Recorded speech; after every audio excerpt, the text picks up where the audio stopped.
I saw the way the social media was systematically demonizing the police, which was utterly not the case. But there was a game being played. Cui bono? Who benefited from the Hong Kong unrest? It led to the re-election of Tsai Ing-wen. And it's interesting that no Muslim country today has condemned China on the Xinjiang policy. 喺睇片之前，大家記得分享、讚好同訂閱灼見名家，最緊要撳埋呢個鐘仔，咁你就唔會錯過我哋嘅最新影片。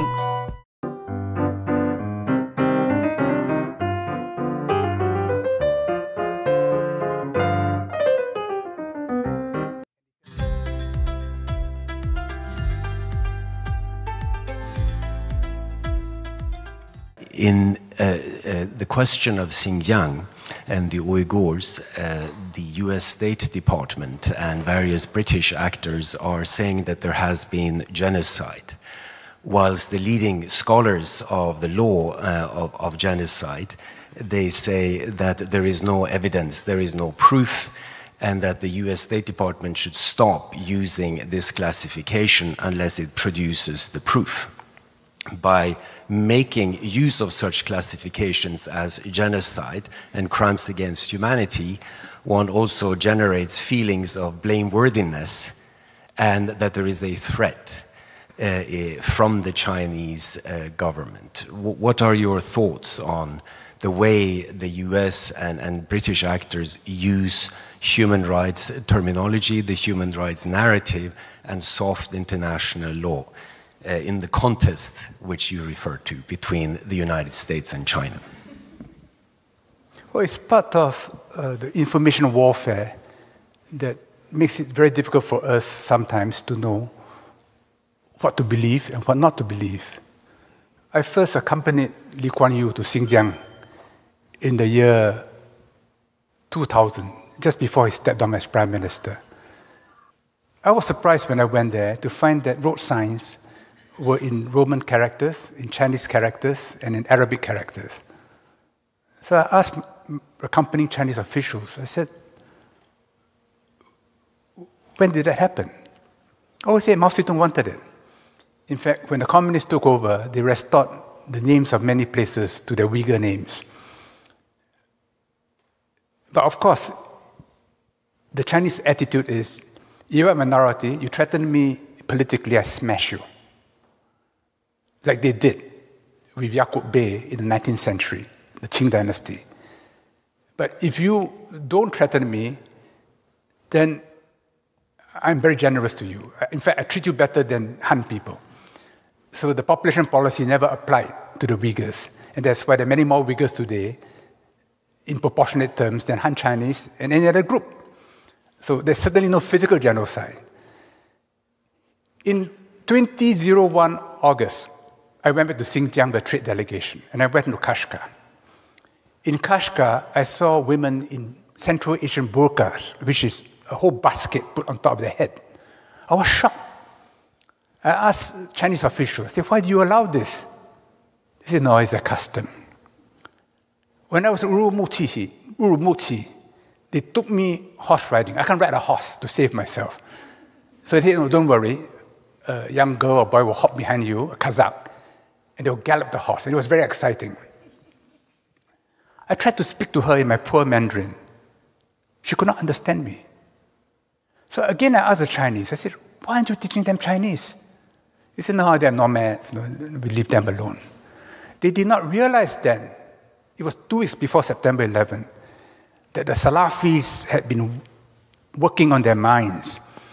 And from 2010 to 2015, there were a spate of terrorist incidents in China, to a point where the Han people in Xinjiang had to arm themselves. I also knew this from my cousins in China who used to go to Xinjiang, and then during that period they say it's no longer safe, and now they're all over Xinjiang again because peace has returned. So this whole story that there's genocide in Xinjiang, to me, does not reflect what's happening there. Yes, they have been draconian in making sure that Salafi influence is controlled in China. But all countries, including Singapore, face this problem. And it's interesting that no Muslim country today has condemned China on the Xinjiang policy. But when I was cruising in Croatia, someone told me what an Italian professor in Chengdu said. It's quite interesting. Take it in the right spirit, He said the Americans are not known to love Chinese. They're not known to love Muslims, but somehow they love Chinese Muslims a lot. So that's my answer to your question. I have a question which is a political, philosophical question. How would you estimate the Chinese capacity to deal with discontinuities and to integrate that into the Taiwanese question? Perhaps you will now tell me that I don't understand anything of Taiwan, and I would take that. But it is a democratic state. Is that not the case, in your opinion? And if so, how would, in a Chinese reading,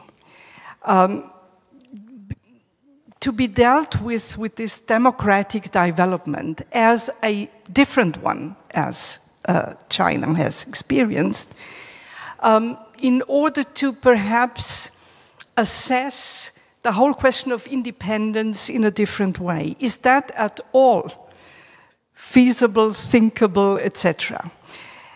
We had a similar development with Hong Kong, hadn't we?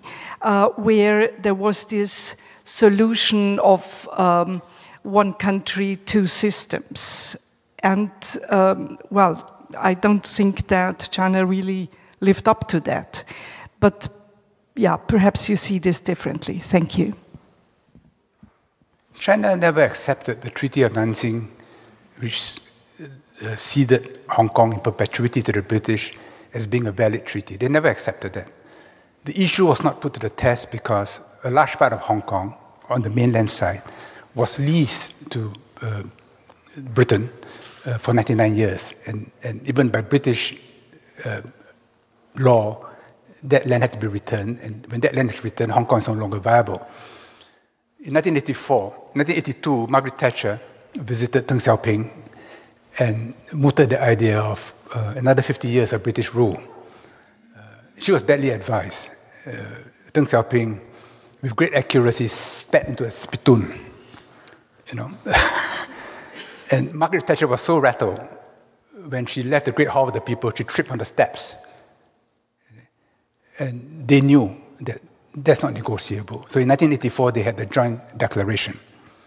Now, the Joint Declaration is asserted by the British as a treaty which bound China post-1997.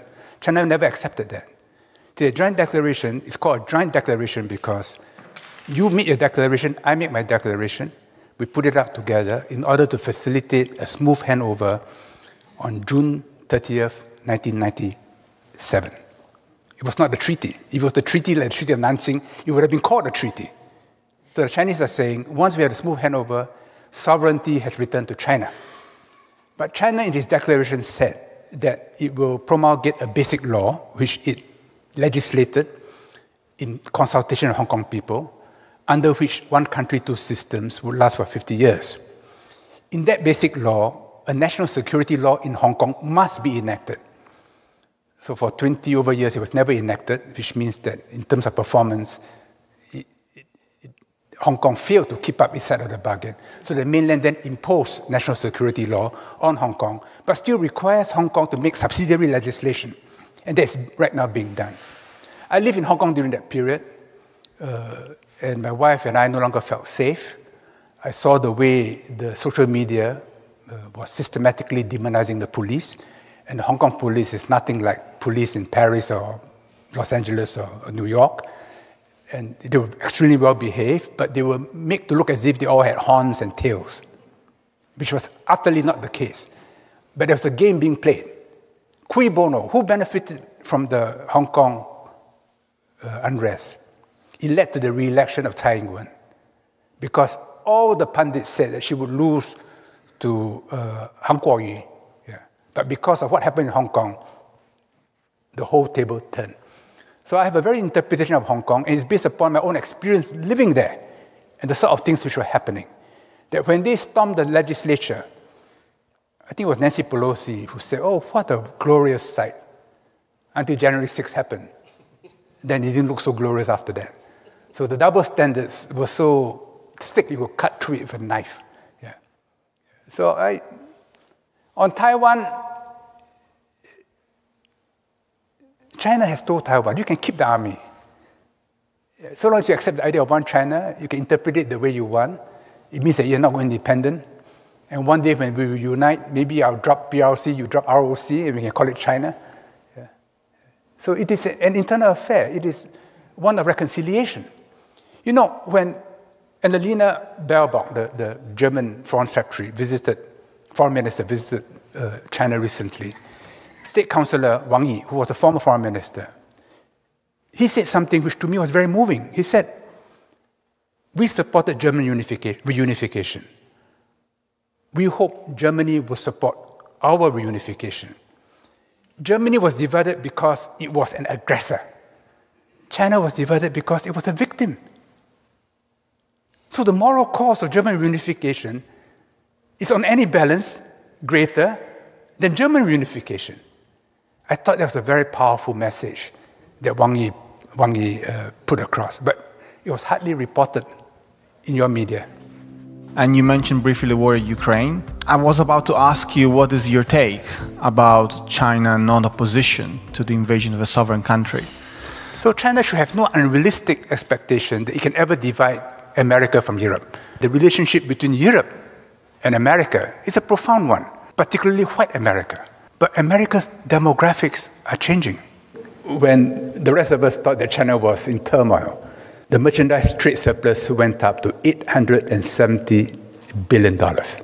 Now in Europe, America, Japan, the printing presses were working 24/7 to provide the money supply which kept us all fed. But the guy beavering away at the corner, he was collecting all that money. And that's why Chinese money is now flowing out to buy assets in the world. 鍾意名家分析，記得俾 like 同埋分享，支持同訂閱卓見名家，最緊要撳埋呢個鐘仔，咁就唔會錯過我哋嘅新片。